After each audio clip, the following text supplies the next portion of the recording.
Capítulo 7. Enquanto Amanda procurava uma maneira de fugir da cidade, Viera e Lina se divertiam, brincando com um antigo estetoscópio do pai, ouvindo através de paredes e janelas.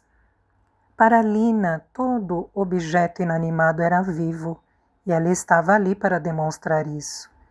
Antes de levar um pedaço de fruta à boca, ela o examinava para ver se estava respirando ou não. Toda noite, antes de sua mãe ler para ela, em francês, uma página do livro de botânica, ela ouvia os batimentos cardíacos do livro e não deixava que Amanda o abrisse na página em que tinham parado na noite anterior, antes que tivesse detectado uma batida do seu coração. Viera sentia o cheiro das páginas desbotadas e suspirava. De tanto ler em francês, Lina conseguia recitar parágrafos inteiros do livro, fluentemente. Quando saíam com Hilde a caminho de um café ou de um parque, falavam na língua que a própria Amanda aprendera com o pai quando criança. De vez em quando, Amanda passeava com Lina atrás dela entre as prateleiras de livros vazias da antiga livraria, lembrando onde os romances de cavalaria e de amor costumavam ficar, as primeiras edições, as traduções francesas, os livros de botânica, os atlas e as enciclopédias e dicionários populares. Mesmo de olhos fechados, ela se lembrava exatamente onde ficavam Madame Bovary, Crime e Castigo ou Os Miseráveis. No sonho, às vezes imaginava que um dos seus tesouros literários, aqueles que um dia haviam sido os favoritos dela ou do pai, voltavam num passe de mágica e a surpreendiam. Hilde entretinha as meninas retirando do guarda-roupa os vestidos de seda que não usava mais, os chales bordados com fios de ouro ou os leques feitos com rendas de Bruges. Ela passava batom nos lábios das irmãs, nas bochechas e na ponta do nariz, e usava o lápis de sobrancelha para lhes fazer covinhas.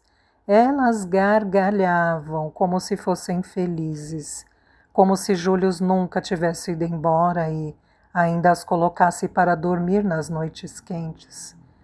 Mama está triste, disse Lina um dia, e o momento feliz se desfez num instante. Eu sei que papá nunca vai voltar. Reclinando-se na poltrona, Hilde inventava histórias para protegê-las da melhor maneira que sabia. Um dia, quando vocês menos esperarem, esta porta se abrirá e o médico entrará. Herr Sternberg vai voltar e vocês sabem por quê? Porque se ele é capaz de salvar uma pessoa doente do coração, o órgão mais importante do corpo deve saber como se recuperar de qualquer ferida, por mais grave que seja. Ele vai melhorar e voltar para vocês.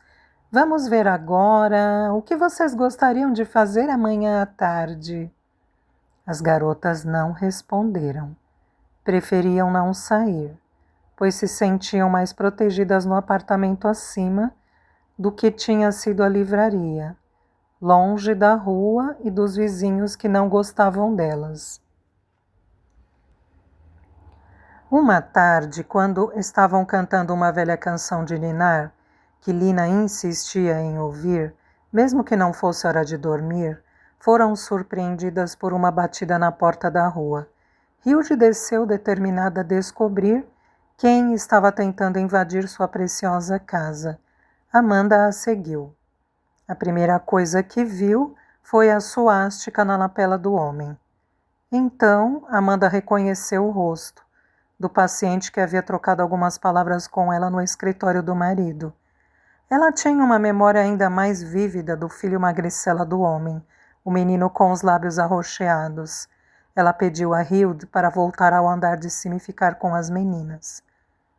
E, recusando-se a cumprimentar seu inimigo, esperou que ele proferisse outro insulto, como o que ela tinha escutado quando se quando se conheceram.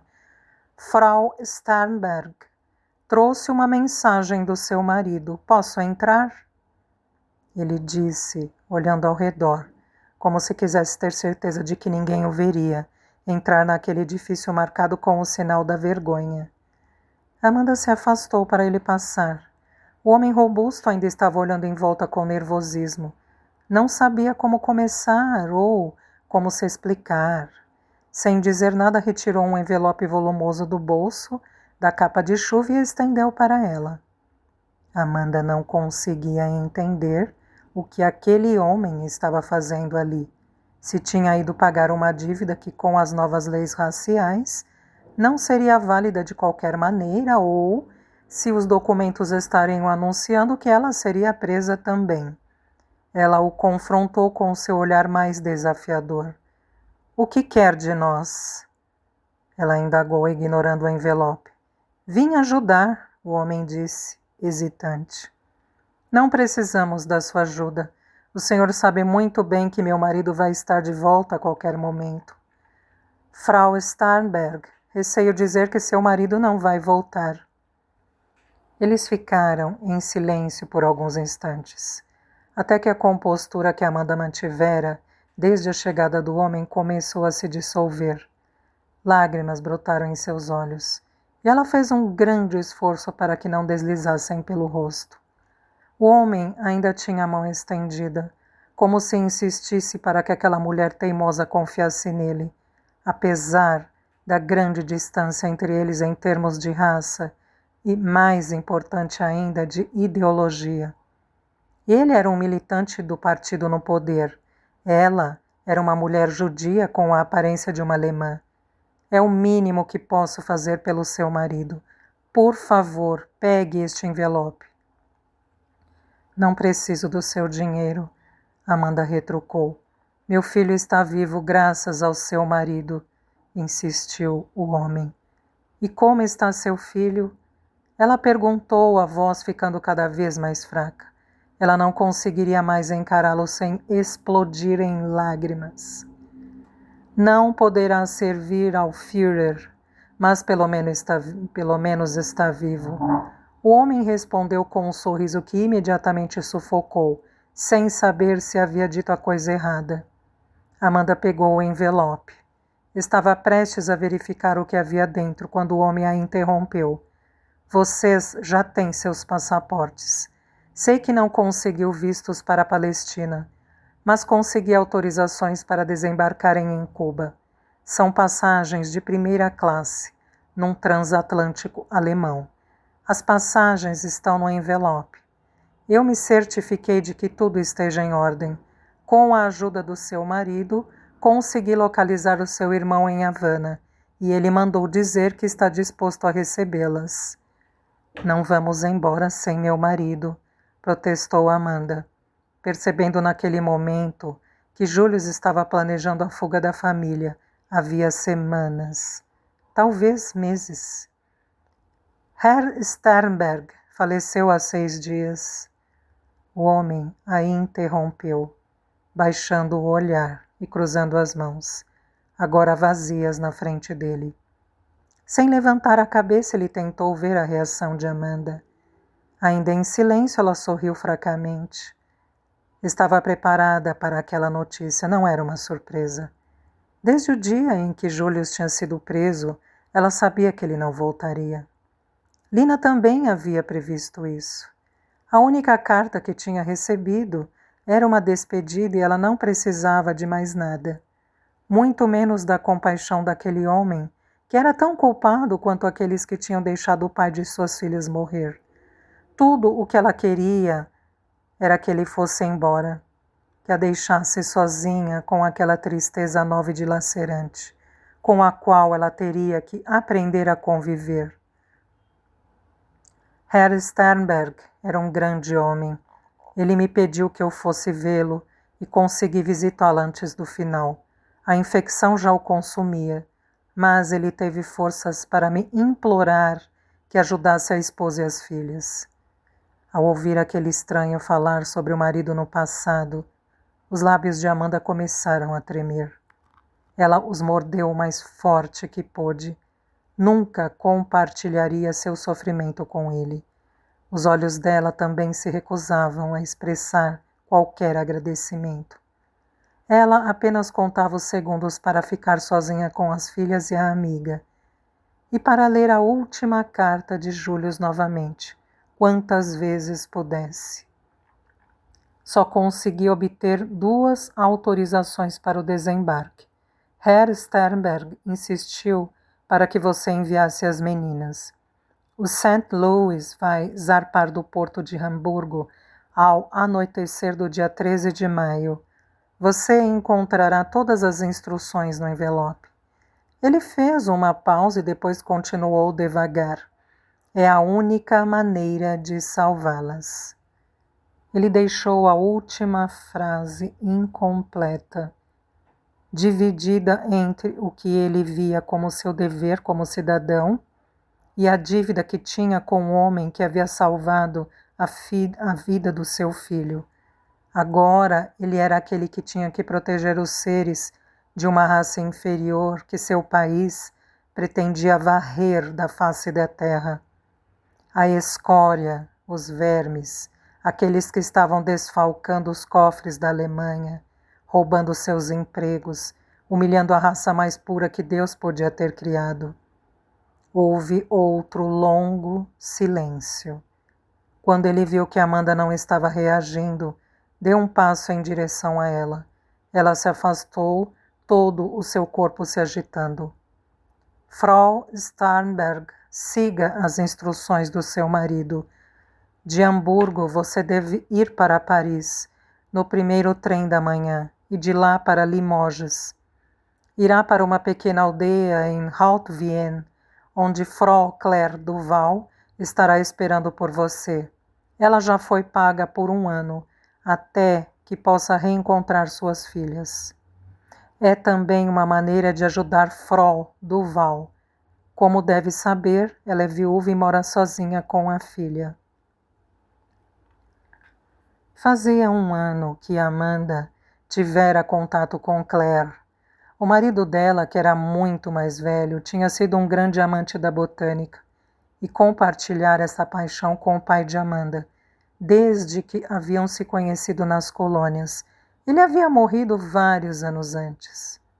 O que Amanda não conseguia entender era porque Júlio os mantivera em segredo todos aqueles planos de fuga, aquela possibilidade de salvação da qual, aparentemente, ele nunca imaginara fazer parte.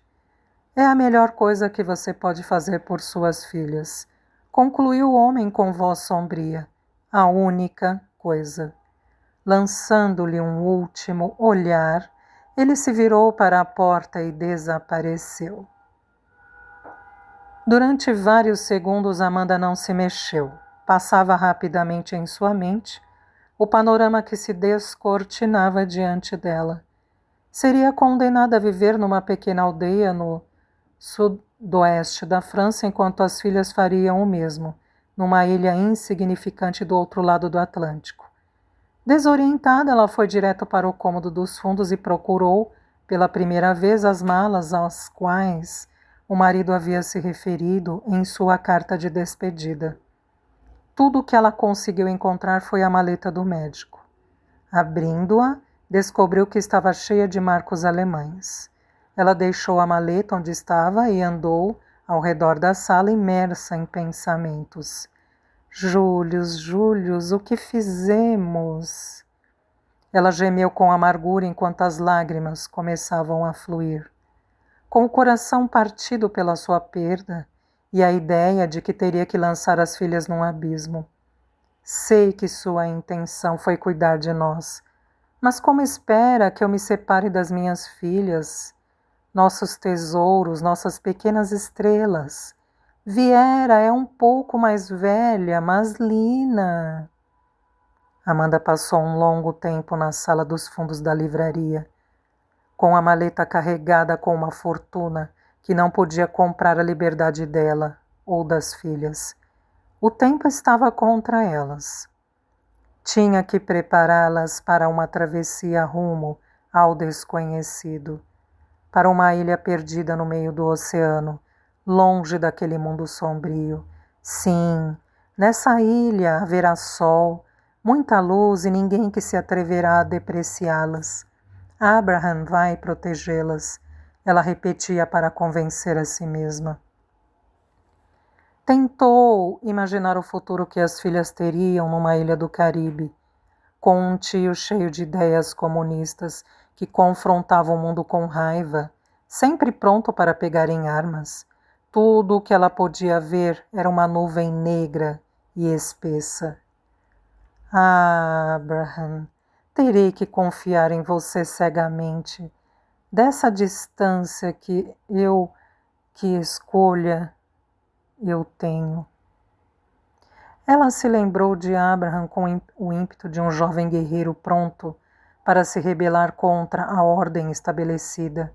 Desde a infância ele desafiava os pais, a religião, a política. Nas aulas de história, muitas vezes terminava brigando com os colegas de escola, obrigando a mãe a intervir para salvá-lo de castigos severos.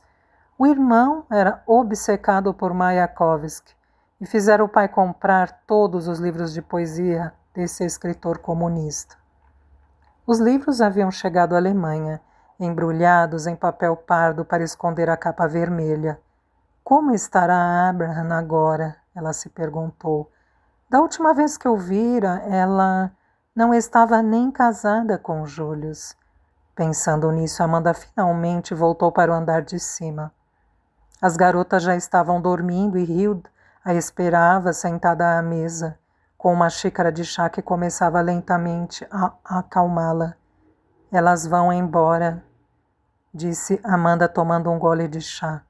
Viera e Lina vão embarcar num navio. É a única maneira de sobreviverem. Naquele momento com Hilde, parecia que alguém estava falando por ela. Não eram dela aquelas palavras ou aqueles pensamentos. Respirou devagar, sorvendo o aroma do chá e repetiu o que acabara de ouvir. Vamos fugir para Paris, sugeriu Hilde, despertando do seu estupor inicial. Elas vão partir em meados de maio do porto de Hamburgo. Vendo que lágrimas caíam dos olhos de Hilde, Amanda sorriu para a amiga.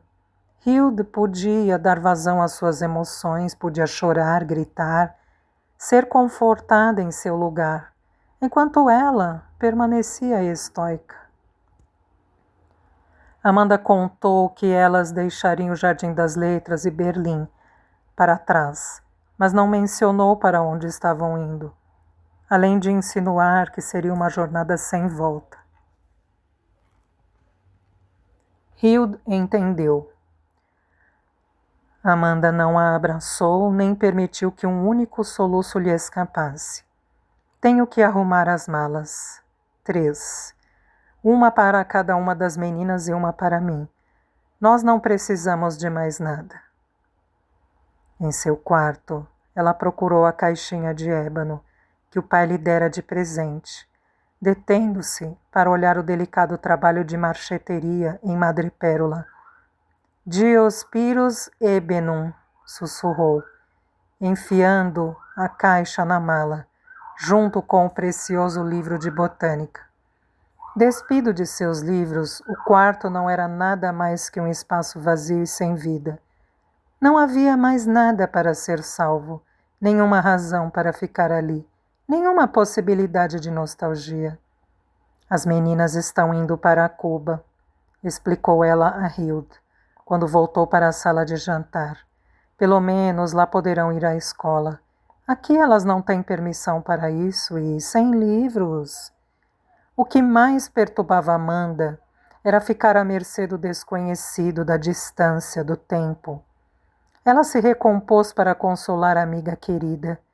Abraçando-a, aliviando a dor de outra pessoa, recuperou as forças para dizer: deixaram Július morrer 6 dias atrás. 6 dias, uma eternidade. Ela tentou reconstruir na memória o que tinha feito naquele dia.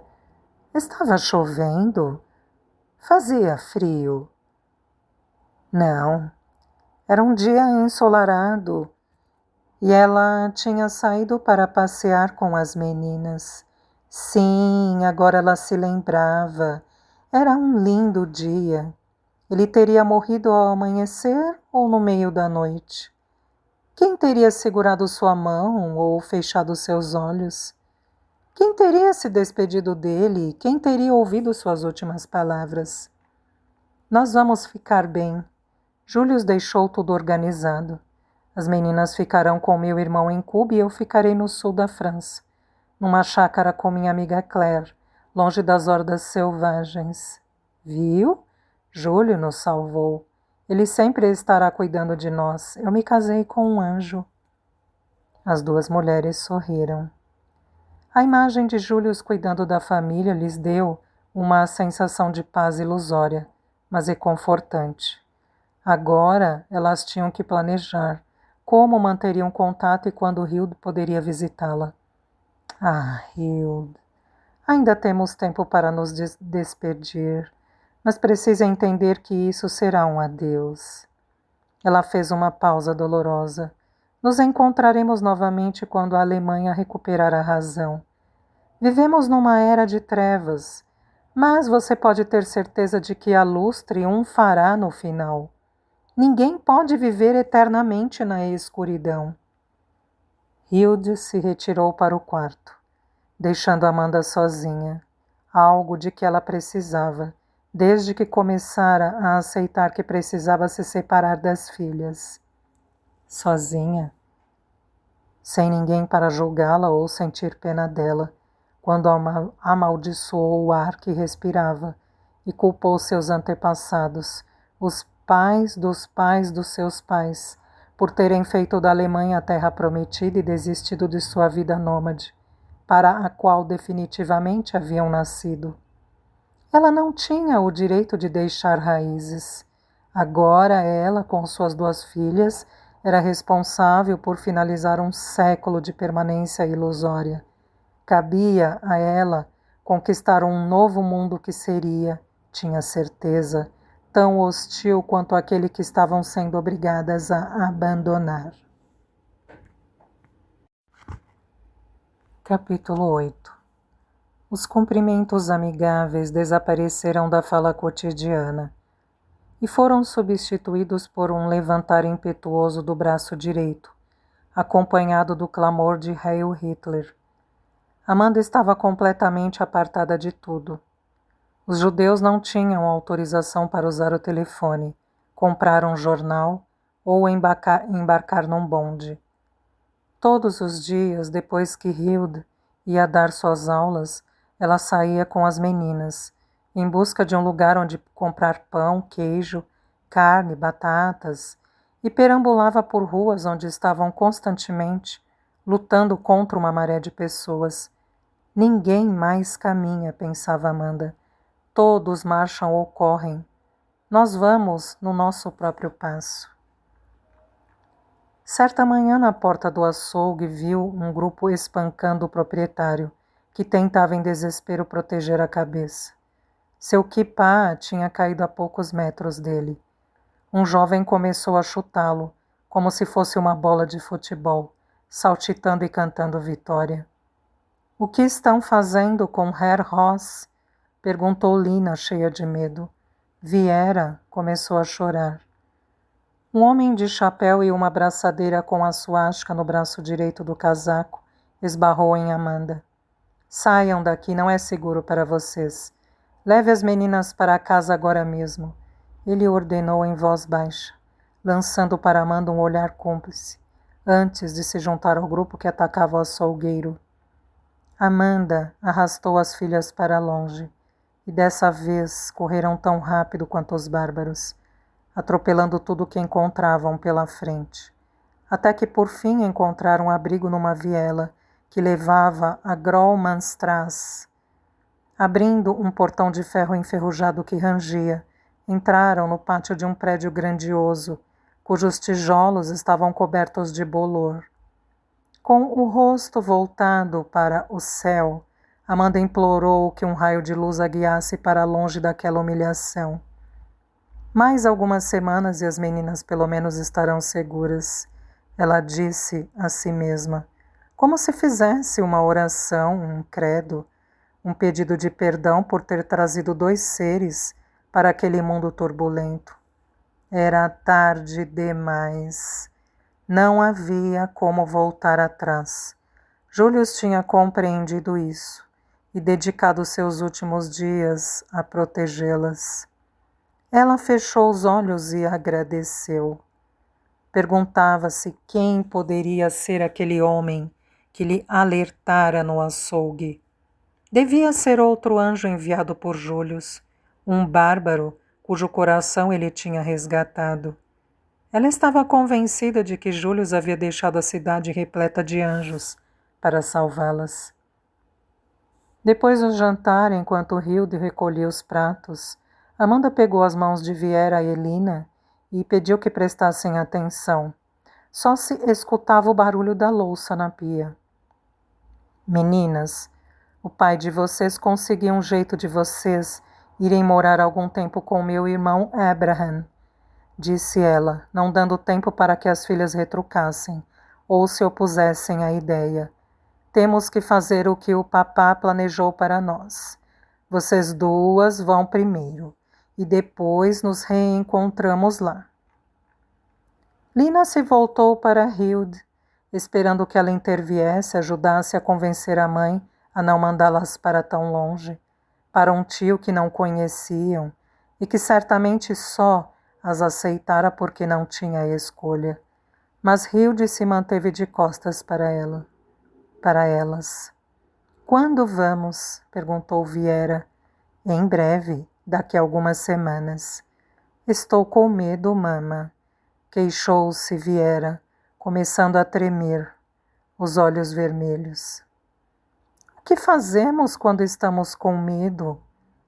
Contamos as batidas do nosso coração, Lina respondeu, começando a contá-las lentamente em voz baixa. 1, 2, 3, 4, 5, 6. Ela sorriu, esperando ser recompensada por ter respondido corretamente a pergunta da mãe. Muito bom. Precisamos começar a arrumar as malas. Só vamos pegar o que for necessário. Hilde tentou identificar o que estava por trás daquele rosto que dava instruções, como se alguém de outra dimensão estivesse controlando as palavras de Amanda, obrigando-a a comunicar às filhas que as estava enviando para uma ilha distante, talvez para sempre.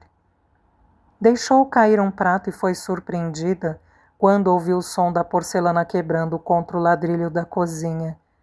Mas ninguém mais percebeu. Nenhuma delas se virou para ver o que Hilde havia quebrado.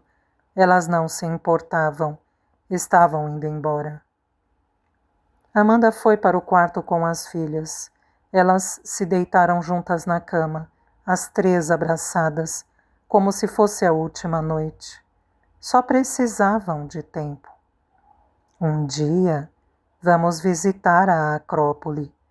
Amanda sussurrou para as filhas, dando-lhes uma linda fantasia a qual se agarrar, enquanto se deixavam levar pelo sono.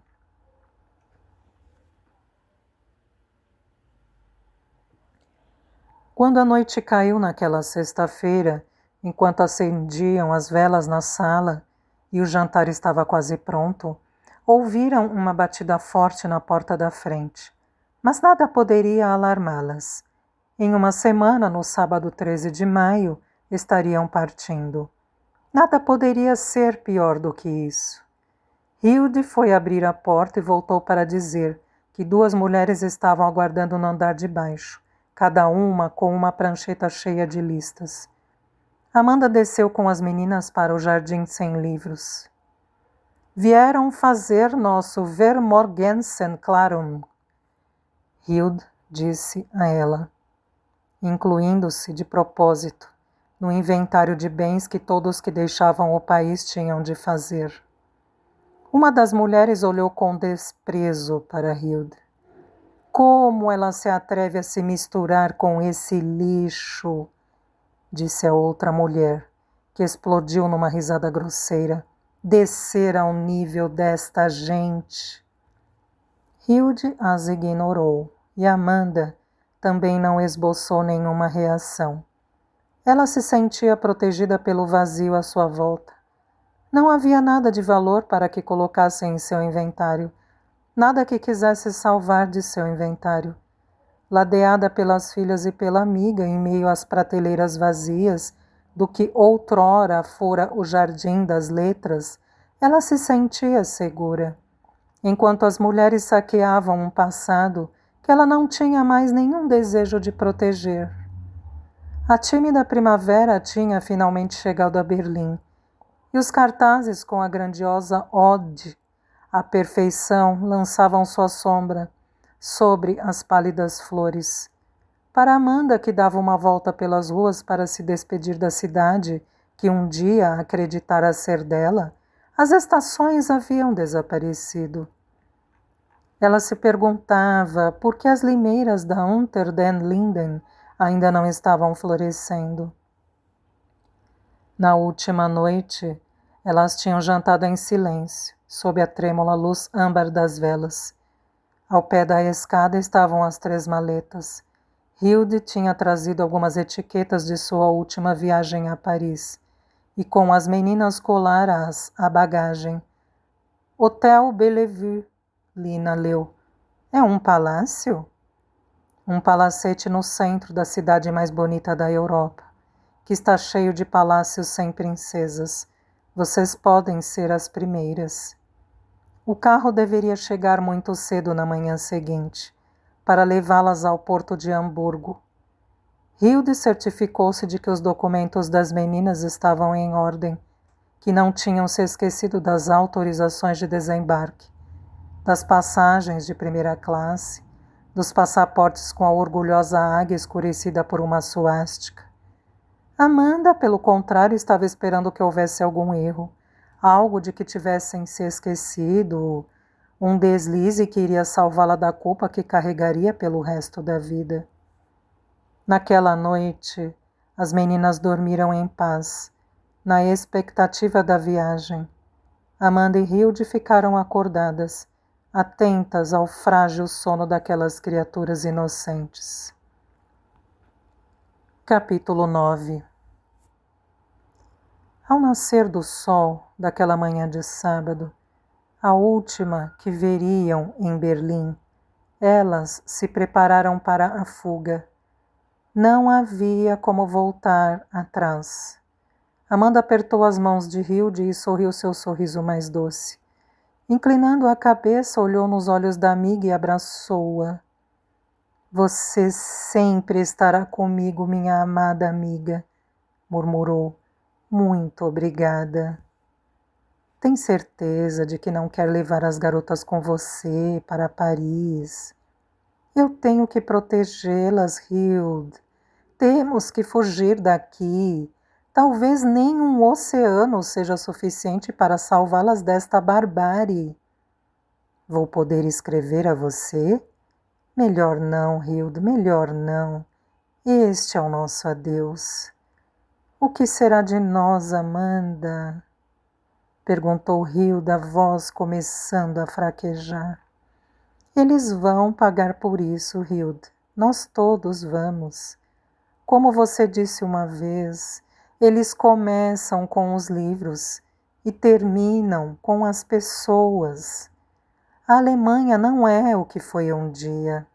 Meus pais tinham orgulho de pertencer ao país mais civilizado, mais culto e mais criativo deste mundo. O que somos agora?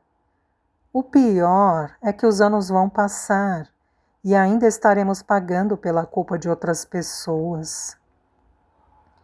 Eles levaram a nação a um abismo de onde é impossível sair. Quem vai querer ter um filho alemão? Vamos ficar velhos, seremos repudiados pelo mundo inteiro, e geração após geração tentará limpar esta vilania, sem nunca conseguir. É o fim, Hilde. É o começo do fim. Amanda se afastou da amiga e viu quando Hilde se virou de costas e cobriu o rosto em desespero. Ela saiu do Jardim das Letras com os olhos baixos, fitando o chão. As meninas beijaram Hilde com carinho. Lina estava carregando sua rígida boneca de pano, de braços estendidos.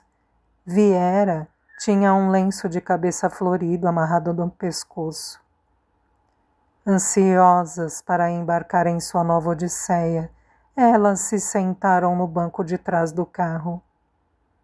Amanda lançou para a amiga um último olhar de compaixão. Ela estava fugindo do terror, mas Hilde teria que suportar o peso vergonhoso da nação a que pertencia. Não podia deixar de sentir pena dela. Hilde, por sua vez, viu em Amanda uma calma aterrorizante e sem emoção.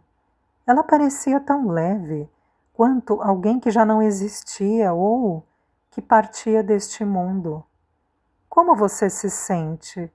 A voz de Hilde era suave e triste. Ouvindo a amiga, Amanda voltou ao presente, como se tivessem nos colocado numa fila em total escuridão, em frente a um pelotão de fuzilamento. Você não pode ver quem está atirando, quem é seu agressor. Ouve o sibilar das balas, agudo, penetrante, mas ainda está de pé. Não importa quantas vezes as balas perfurem seu corpo. Você fica ali de pé até que a gravidade a vença. No chão, todos continuam numa fila perfeita, crivados de balas, olhos bem abertos. Não podem matá-la. E você continua lá, porque nada nem ninguém pode separar você do seu sofrimento. Como me sinto, Hilde? Eu não sinto. Elas se abraçaram em silêncio, sem lágrimas. Um abraço solitário, como uma ilha, que ninguém viu, além da vizinha, que espreitava da janela do segundo andar. No céu, a lua cheia se recusava a desaparecer com o raiar do dia. Amanda olhou para o satélite com os olhos cheios de lágrimas. Que lua mais teimosa, suspirou. Apertou a garganta como se fosse uma ferida aberta. Tinha morrido quando levaram Július, mas ela continuava a desfalecer.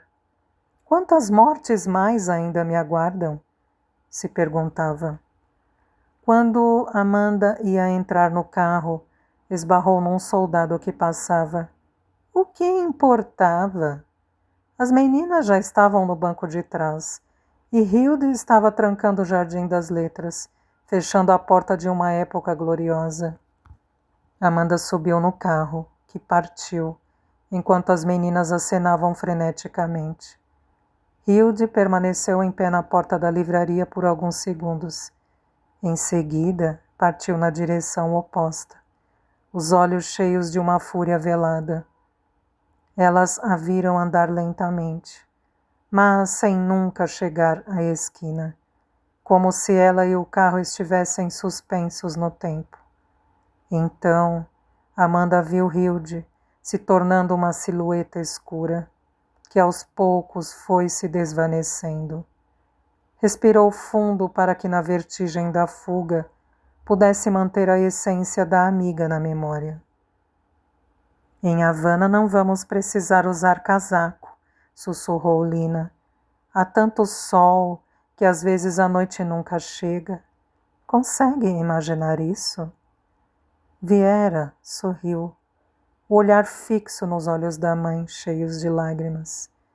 Estamos indo para uma ilha onde é sempre dia, sempre verão. Lina continuou animada. Por que o tio Abraham não tem filhos? Talvez não goste de crianças. Viera a interrompeu. Tio Abraham não tem filhos porque trabalha muito.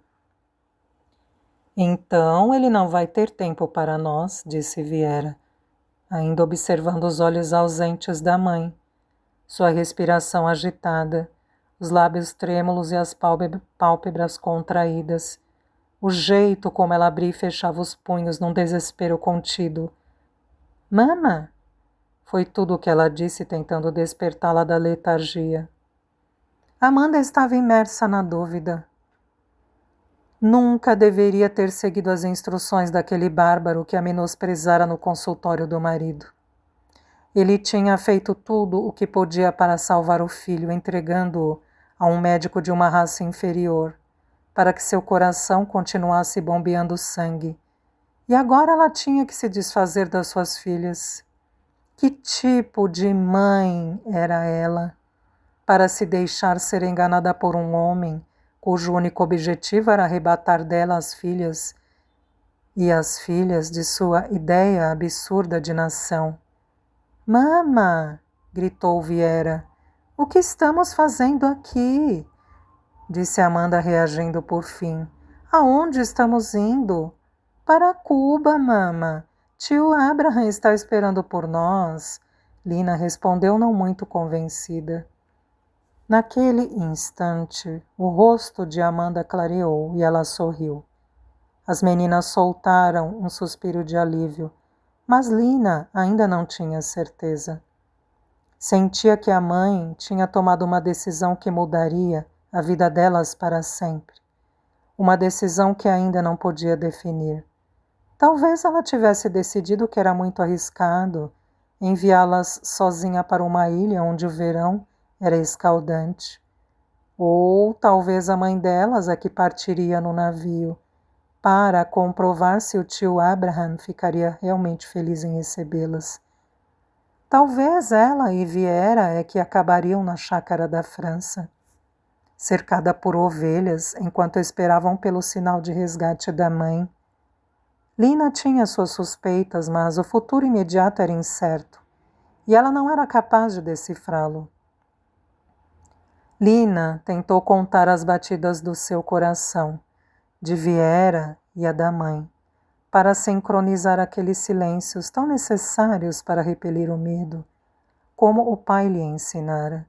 Se ao menos pudéssemos ir juntas, ela fantasiou. Quando o capitão do navio perceber que seremos duas crianças viajando sozinhas, vai pedir que mama viaje conosco. Ele vai encontrar uma cabine para nós três, com uma enorme escotilha. Como poderia abandoná-las, madame? Não vê que são apenas duas garotinhas? De maneira nenhuma vou permitir. Tome, aqui está a sua autorização de desembarque e vocês vão ficar na melhor cabine a bordo. Veja agora como as meninas estão felizes, prontas para desembarcar em Havana. Vocês verão que cidade mais bonita.